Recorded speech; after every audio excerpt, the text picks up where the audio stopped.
for a cooperation treaty. And so now they've announced that they want this treaty to be out. And I'm going to show you what the WHO head says. And so it's an underlying need for a global pandemic treaty. And they're going to make their decision here in about 3 days. Thanks for tuning in, everybody, to this live report today in the comment section. Troy, Macaulay, Fiddlesticks, 8 Electronics, appreciate B Flaves, my fiance, for keeping the chat clean. And let's get this thing going today. All right, so as we look at this situation here, a start of a special 3-day meeting of organization governing body in Geneva on Monday amidst a global alert over the new strain, arguing that greater international cooperation is essential to preserve hard-won gains. Hard-won gains, as you can see there. And going into this next part, it says the World Assembly meeting was convened to decide the issue of a so-called pandemic treaty. So as we go down here, I'm going to tell you everything else that's going to be coming that follows in with this same agenda. So you want to hear that part. And it goes in to say, it will provide overarching framework to foster greater international cooperation, which means global governance, right? Global governance, and provide a platform for strengthening global health security, he added. Special WHO session runs until Wednesday, and by the end of the 3-day virtual meeting, countries will decide if there is a political will to design a new international framework to respond to future pandemics. So this is where it's coming to, and obviously every time we hear something new comes, they're like, oh, well, it's time to now figure out what we can do about this one. How can we so-called save you? And so let's hear what he has to say here. This is just showing you how they're bringing it into the whole society, like climate agendas, climate troops, pretty much lockdown situations. But we're going to play this clip right now. They're saying in the U.S. they're not going to lock down. But do you believe that? Like to see what you say in the comment section. Let's play a little bit of this clip, and we're going to get you into even more crazy things coming. You want to know what's not just coming in 3 days. You need to know what's coming in the next couple of days and months to come. So here we are.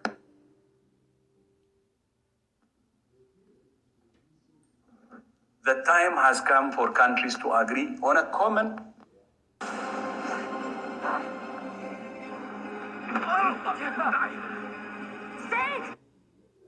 binding approach to a common threat that we cannot fully control nor prevent.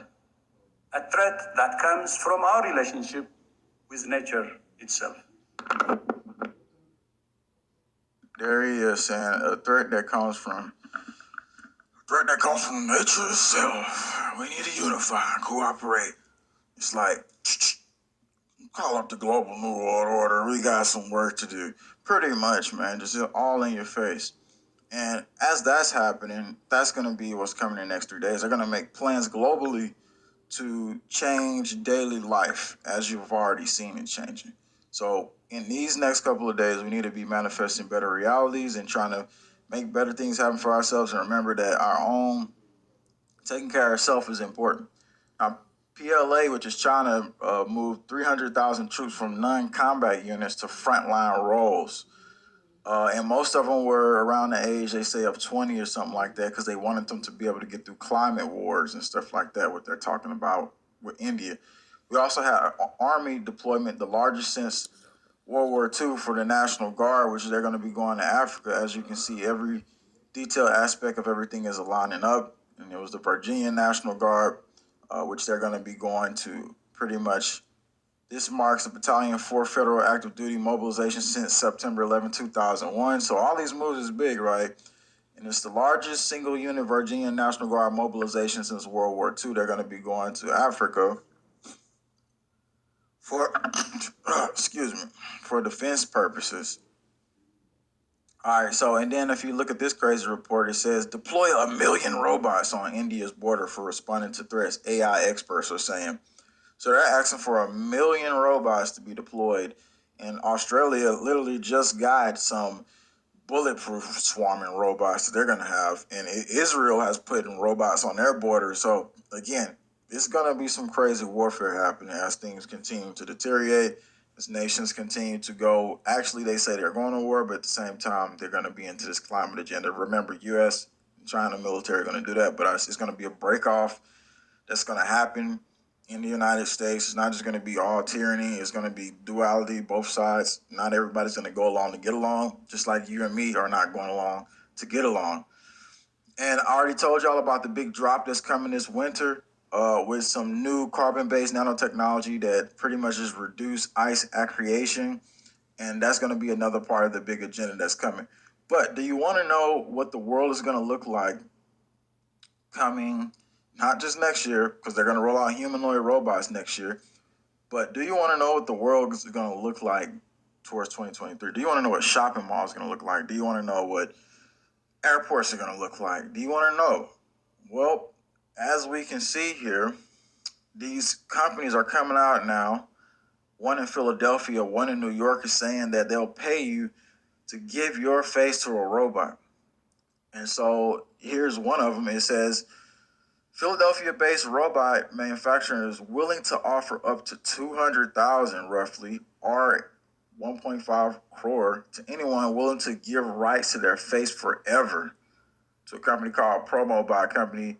Actually, Philadelphia is in New York. What am I talking about? It's designing and developing robots as assistants for shopping malls, hotels, and other crowded places. So this is pretty much what's going to be happening here. And I'll show a little bit of this promo bot crap that they're saying. And some people are going to be like, oh, yeah, I'm giving my money. Yep, I'm ready to get my money, watch. So here it is right here. They're going to be in shopping malls. They're going to be at the airports. People are going to give their faces to them. And obviously, because, they put it in the perfect moment. Well, I ain't got to know the monies. So now Isa needs to give my faces to the robots. It's like, dude, keep your face. But again, they got this integrated technology now, and they're going to be having robots make your food. Because DARPA is actually looking for the top 3D printed chef. And these actually kind of look a little realistic if you look at the face. But I could still tell that these are bots. Like, you clearly can tell. 29 active face, 3 degrees freedom of torso. The Masons love the 3 numbers and all that stuff. There's duality to all the numbers, though. We know that. 600 human facial expressions. And so they plan these things to actually somehow take over eye movement synchronization. And remember, this is the activation of a different society. This is the transhumanist society. And they also want to change who we are and what we become. So let's get into furtherance of the details. It's all Agenda 2030. Everything I'm telling you right now is the same piece to the puzzle. So in order to know why they need a global pandemic treaty, you got to understand, because they're then going to also integrate the robots, the AI, and everything else in your food as well. DARPA seeks top chef for 3D printed food. Do you know how they actually make this? Do you know what assembles the food? I mean, anybody like if you really know what assembles the food, this should inspire you. This should inspire you to start like harvesting and just getting vegetables ready. So anyway, DARPA seeks top 3D printed shelf. And this is DARPA Defense Advanced Research Project Agency is inviting small business innovators to submit ideas for turning cellular biomass created through its resource program into safe, visual appealing, edible food. And guess what? Guess what's going to be edible? Concrete. You're going to be eating cement, because they say literally in this next article that, it's now to the point where you can have edible cement. You're like, what the heck? DARPA's resource program aims to engineer a versatile, durable system that use local feedstock mixed with waste to rapidly produce a wide range. Oh, that's great. So we're going to mix waste. We're going to mix, cells from animal tissue. We're going to have edible cement, adhesive tactical fibers. We're going to have nanoparticles. I'm going to show you all of it. It's crazy. But this is exactly why you can start today with a petri dish. And you can get that, and you can sprout seeds in here. As long as you get a heating mat and you have it in there where you can grow the food, the seeds will sprout and they'll go up towards the light. If you simulate the light, you can do it inside.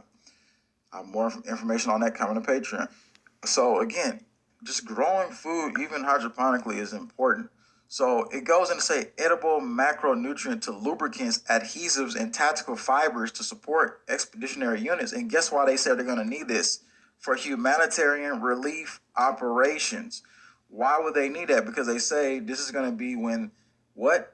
Edible and palatable food that can support the military and civilians when traditional food is unavailable. So once they say the food is unavailable and everybody's been telling you about all the crazy stuff happening, they're gonna present that to you. And then here's what they say they do with it. Here's what they say they do with it. So 3 days, if you just tuned in, it'll be in the beginning of the video. They're announcing this global treaty, what they're gonna be doing, which brings us into the guise of that new world order system even further. And if we don't understand where it's all going at this point, and if we don't activate spiritually in knowledge and independence in every way possible, stop being harassed by these people, we got to realize what's going on here. 3D printed by using nanoparticles to assemble food. It doesn't matter if you're vegan, it doesn't matter if you're, holistic or whatever. This is a gluten-free, vegetarian, vegan diet. It's edible, 0-calorie nanocellulose fibers that they're printing is spitting out like sludge and it's hitting it. And it's like, oh yeah, I want that sludge 3D printed burger. Like what? And so again, they show you how the robot makes. Remember all the movies that show you walk up to the robot or whatever machine and it spits your food out and it looks disgusting. But check it out. What does it say? And this has been going on since way before right now, but they're going to use this in the system whenever they say you don't have any food anymore. This is an important distinction for food. The 3D printing adds layer upon layer of same material to form desired programmed shape called additive manufacturing. This is the most common method used by 3D printers. New 3D printing technologies use binding printers where different materials adhere to one or another. For food, this results in a form of edible cement. I just told you they said edible cement is right there. Look at it. Edible cement. The process uses the same layer by the layer deposit of materials, but it uses different nozzles with different materials. Now, they've been doing this with chocolate for years, but now they went further than chocolate on the article. What does it say? 3D printing and nanotechnology allow for the printing of specific food items, including gluten-free, vegetarian, and vegan diets. And that's exactly what they're going to be using when things go down. That article came out in 2017. But that new article from DARPA, they're getting ready for food shortages and they're going to feed you nanotech food. And guess what? Let me tell you the big crazy thing. Once people get into this and you start eating nano food like that, you have to ask the question, if you're not eating organic food, then what have you become? Because you are what you eat. And eventually, if you don't eat organic food anymore, you're not even the same life form that you were anymore, in my opinion. So again, this is the big crazy part. What are we saying today? We're saying get nutrients, grow your own food, start looking at what's happening, and then realize that we have to take back independence. And this is the first way that we take back society as an organic life form. So this is what we're dealing with here. And we just wanted to lay this out and give you the big detail on everything that's coming. So subscribe. We'll have a lot more coming, a lot more information. And check out the comments before I close this video out.